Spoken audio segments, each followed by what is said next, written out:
What's that sound? It's for amusement only, the EM and Bingo Pinball Podcast. Welcome back to For Amusement Only. This is Nick Baldridge.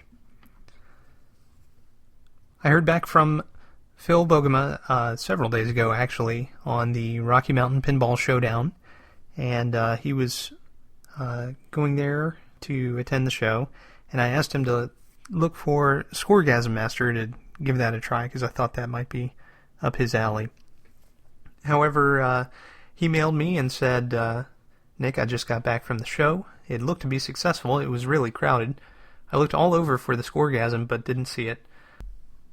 There were not a lot of EMs set up, and certainly no bingos. I'll just have to haul mine out there next year, I guess. I got to play the new Whoa Nelly game. It was pretty interesting.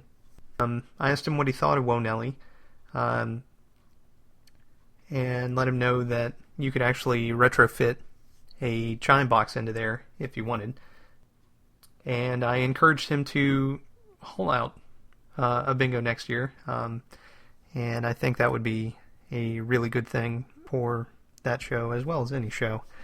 So Phil replied and told me that he did enjoy Whoa Nelly, and he was only able to play a couple of games. He said there were lines at most of the games, and especially this one. He said that the guys who designed it were there, referring to Greg Ferris and Dennis Nordman, and he caught part of their presentation, though he did miss the first part. And he did, in fact, find a Bally Playboy from 1978, so all in all, a decent morning/afternoon.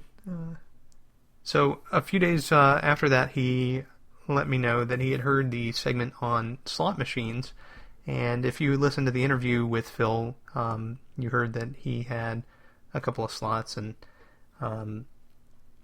he had mentioned that there were a ton of Keeney Sweet Shawnee Mutoscope slots around Maryland in the 70s. That's a very interesting game, he says.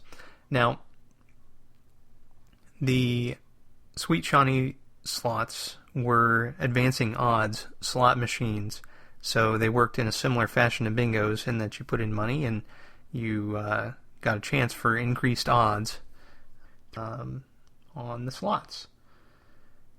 He also mentions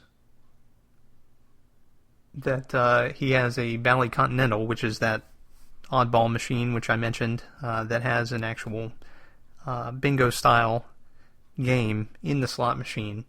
And he says the mechanisms are pretty similar to a bingo.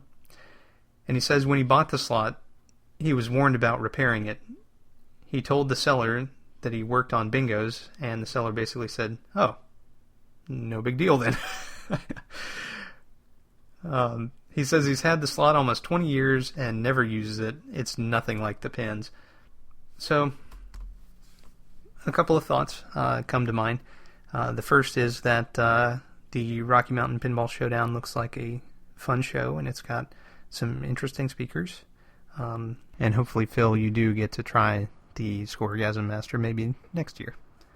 I do think it would be right up your alley, and you might have a good time with it.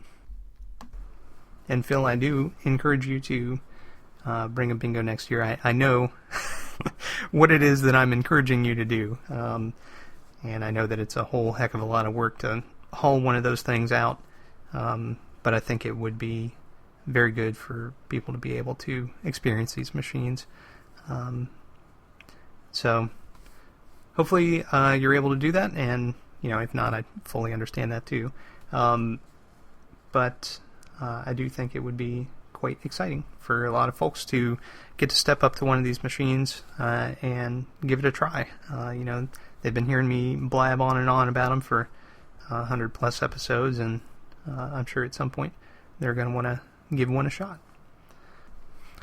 So thank you, Phil, for coming on the podcast in email form, and thank you for making it out to Rocky Mountain Pinball Showdown and giving me a report. So I got some feedback today from Vic Camp on episode 104, which is on 1947's exhibit Treasure Chest. Vic says, Nick, this is a cool game for its time period and most likely attracted many players to drop some coin in. I did notice on the inside backbox picture on IPDB that the credit unit only reaches 25 replays, and I wonder how a player can score up to 30 replays. And I replied, this is on the Pinside thread for the podcast, by the way. But I replied and said, Vic, you've got eagle eyes, my man. I noticed that as well, but went with the info on the billboard ad, which is also in IPDB.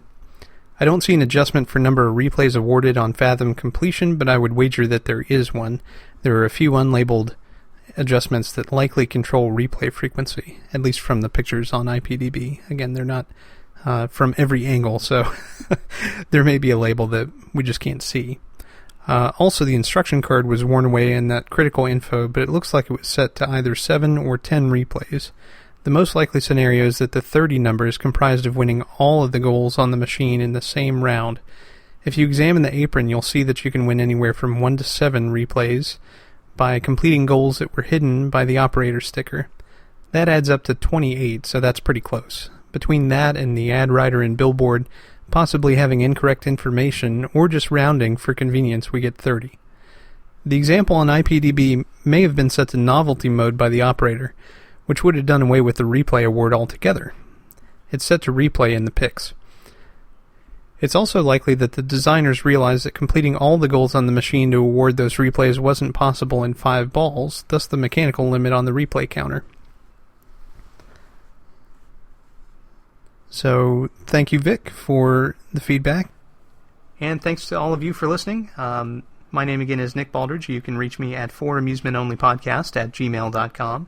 And you can listen to us on iTunes, Stitcher, Pocket Casts, via RSS, on Facebook, on Twitter, at Bingo Podcast. You can find me on Instagram at nbaldridge, and you can listen to us on our website, which is foramusementonly.libsyn.com. We're still hawking t-shirts over there, so check it out if you would like one. Thank you very much for listening, and I'll talk to you next time.